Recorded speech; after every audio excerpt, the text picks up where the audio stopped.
So guys हामी चाहिँ आइसक्यौँ हाम्रो बारीमा। बाजे केसको बारी हो? हाम्रो बारी हो।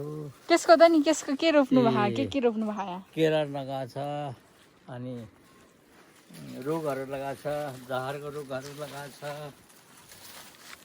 अनि केरा 2-3-4 थरीको छ। रानी केरा छ, मालपुवा केरा छ, अनि मुङ्रे केरा छ।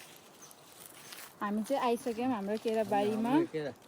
हाम्रो बाजेले बनाउनु भएको केरा बारी। अनि हामी चाहिँ यसरी बाटो यसरी हो, यसरी बिस्तारै हिँड्नुपर्छ। यहाँबाट देख्न सक्नुहुन्छ त्यो पुरै केरा बारी हो यता पछाडि हाम्रो। अझै हाम्रो यहाँ यत्रो ठुलो सालको रुखको डाँडा पनि छ, त्यो पनि हाम्रो खेत हो। यो सबै यहाँ यो माथिबाट सुरु भएकोबाट कहाँ बाजे ऊ त्यहाँ मुनिसम्मको हाम्रो होइन, तलसम्मको हाम्रो जग्गा हो। अनि यहाँ चाहिँ पुरै केराबारी रोप्नु भयो बाजेले। अनि माथि पनि हो, त्यहाँ पनि पुरै धानहरू रोप्नु भयो। अब चाहिँ यस्तो बाटो हो गाइजहरू, हेर्न सक्नुहुन्छ। अनि मैले चाहिँ आजको मेरो आउटफिट चाहिँ यही हो, यसरी गाउँली भएर हिँड्दा भिडियो बनाउन लगाएको। अनि केराबारी पनि जाऊँ घुमौँ भन्यो, अनि आएको बारी घुम्न हामी बाजे र म मात्र, बाजे नातिनी। अरू फर्स्ट टाइम चाहिँ म मेरो दाइसँग आएको थिएँ, दाइ बाजे म आएको थियौँ। यो चाहिँ हाम्रो मेरो सेकेन्ड टाइम हो। बाजेको त कति हो यता हो कि यतै हो? यता हो कि यता हो? तल यहाँबाट यो त जला नि त, जलेको छ त्यही भएर हिँड्नु। ए ल यहाँ चाहिँ जला बाजे किन जलाएको? हामीले मोल भन्छ यो मोल हुन्छ भनेर जलाएको। आज मेरो यहाँ चप्पल धोस्दै हुनु भयो। ल म चाहिँ अब एकछिनपछि सालको रुख भइदिएपछि हजुरहरूसँग कन्ट्याक्ट गर्छु। By by guys. यही हो गाइज हजुरहरूले भन्नुहुन्छ नि हामी केराबारी किन आयौँ आज भन्ने खास बाजेलाई चाहिँ मलाई यो दुईवटा हाम्रो एउटै बारीमा खै त्यो पाता हो नि त, एउटै रुखमा दुईवटा केरा फलिरहेको। तिनवटा कहाँ एउटा दुईवटा त दुईवटा घरि निस्किएको। सो त्यसैले चाहिँ हामी हेर्न आएको। यो भनेको भाग्यमानी हो अरे क्या। श्रीगोला भन्नु एउटा रुखमा दुईवटा केरा निक्लिएको छ हाम्रो, त्यो भाग्य हो, भाग्यशाली हो। त्यो भएर हामीले फोटो खिचेको। यस्तो भएर हाम्रो केटा पनि लाउरे भयो, केटी पनि बेचार्नु पर्दैछ। बहिनी चाहिँ छोरा नि राम्रो छ, युरोप छोरा युरोपमा छ, एकदम राम्रो भएको छ, ठिक छ, स्वास्थ्य छ, दुख बिमार छैन, निरोगी छ। हाम्रो परिवारमा एकदम राम्रो भएको छ। ल ल भाइ।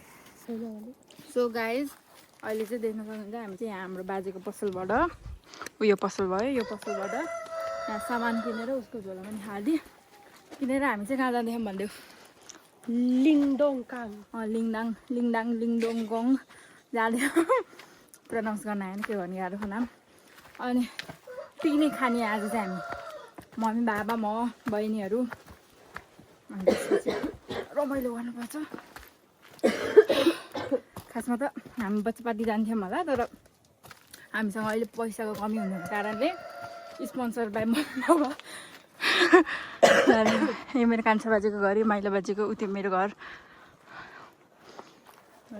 3 बाजेको 3 घरको छोरा छोरी जाम। अब म उहाँ पुगेपछि हजुरहरूलाई देखाउँछु। दिदी घर जान्छौँ पहिला, बहिनीहरू आदि बहिनीहरू वहीँ हो। अनि सो गाइस अहिले चाहिँ हामी हिँड्दैछौँ। यहाँ बहिनी म बाबा मम्मी हिँड्दैछौँ। हामी चाहिँ खासमा यहाँबाट देखेन अगाडि यहाँबाट हिँड्दै जायो भने हामी यहाँ चाहिँ अलि माथि बहिनीहरूको घर छ। बहिनीहरूको घर चाहिँ उति हो। हामी चाहिँ त्यहीँ जाँदैछौँ बहिनीहरूलाई लिनलाई। मेरो फुपूको घर हो त्यो ठुलो। अनि त्यहाँबाट त्यही हामी लिङदाङ जान्छौँ डाँडामा बस्नलाई। डाँडामा बसेर खोला हेर्दै पानी कोकहरू चटपटहरू बनाएर खाने भनेर म चाहिँ तपाईँहरूलाई त्यहाँ पुगेपछि भन्छु बाई बाई। हामी चाहिँ यहाँ फुपूको घर आइसक्यौँ बहिनीहरू लिन। मेरो छोरो कति ठुलो भएको। भाइहरू भित्र छ, बहिनीहरू उताबाट आउँदै हो, बहिनी र दिदी। सो गाइज अहिले चाहिँ यहाँ रोक्नु है, म टिपिहाल्छु। छोडा डरलाई यहाँ झार्दै हुनुहुन्छ छोरी। खसिहाल्यो नि, झरिहाल्यो नि।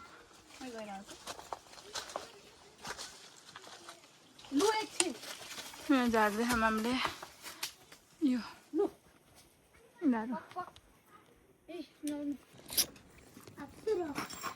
के अरे बाबा, के जात्रामा के हुन्थ्यो अरे? बाबा मम्मीले दिन्थ्यो।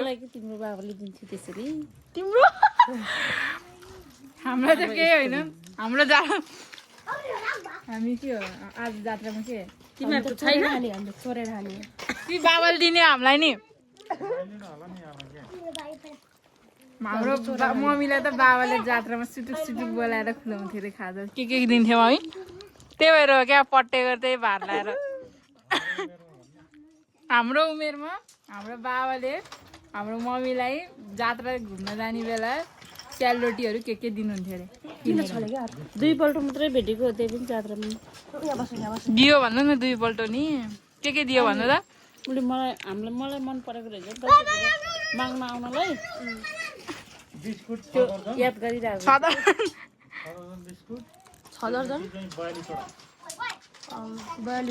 मान्छे धेरै थियो नि त, हामी 30-35 जना थियो साथीहरू। बिस्कुट नि त्यो बेला त सुन जस्तै हुँदैन। हाम्रो ग्रुप धेरै थियो क्या, 30-35 जना थियो, बेसी बुढाउने भन्दै बेसीको।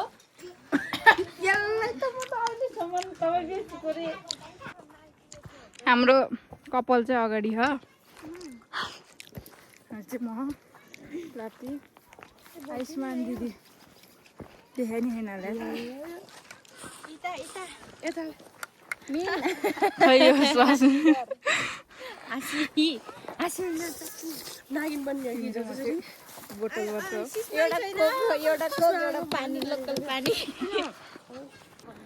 सो गाइज अहिले चाहिँ हामी आइपुगिसकेको छौँ हाम्रो पिकनिक स्पटमा। अनि यो चाहिँ हाम्रो यहाँको भ्यू हो।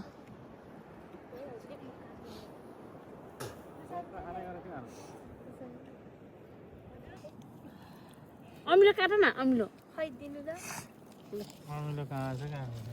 साथीहरू चटपट बनाउँदै चक्कु नि दिनु न है साथीहरू। माइज त बरु ढुङ्गा मैले नि हुन्छ यहाँ ढुङ्गालाई पुछेर अलि पानी नि हाल। अर्ग्यानिक चटपट भन्दैछ एकदम डाँठा अर्ग्यानिक चटपट। ए हेर न चटपट यार ठ्याक्कै छुट्ट्या यार, यति यति भएको। ओके अब त्यसो किन छिल्लेको त? खाइलो त यता हामीले। ओए यो चाहिँ खाऊ तिप होइन, पहिला मिक्स गरौँ न। हाम्रो यो चम्चा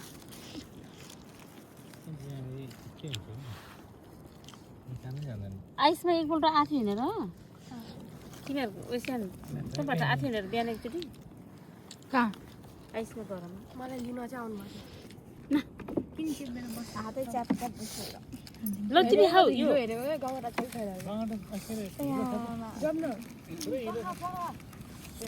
अहिले त रात परि जाने होइन, अब त बन्द सबै देखाइदिनु पछि जान होइन एकदम।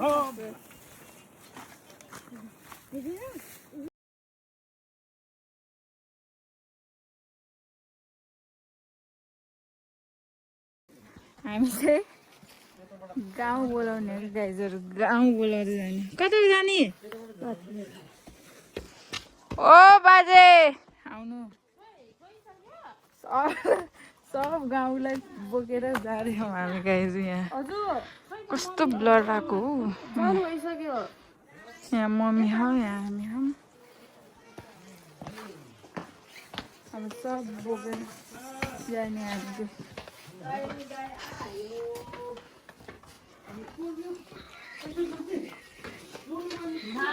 लिसा हेलो हाय लिसा, हाय भन्दा लिसा हाय। खै कता जाने हो कि सेम टु यु तपाईँ पनि तेरो नि छोरा हो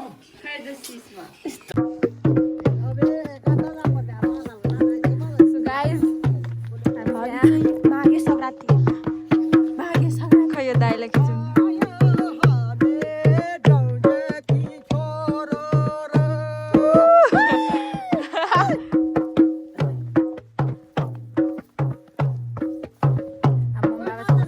हामी चाहिँ यहाँ अगाडि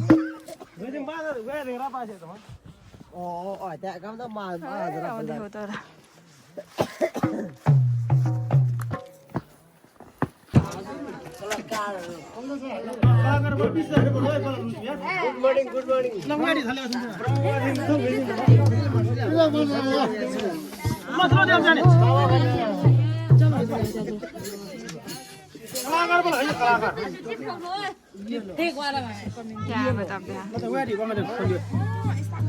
तारासँग मात्र खाउँछ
Oh,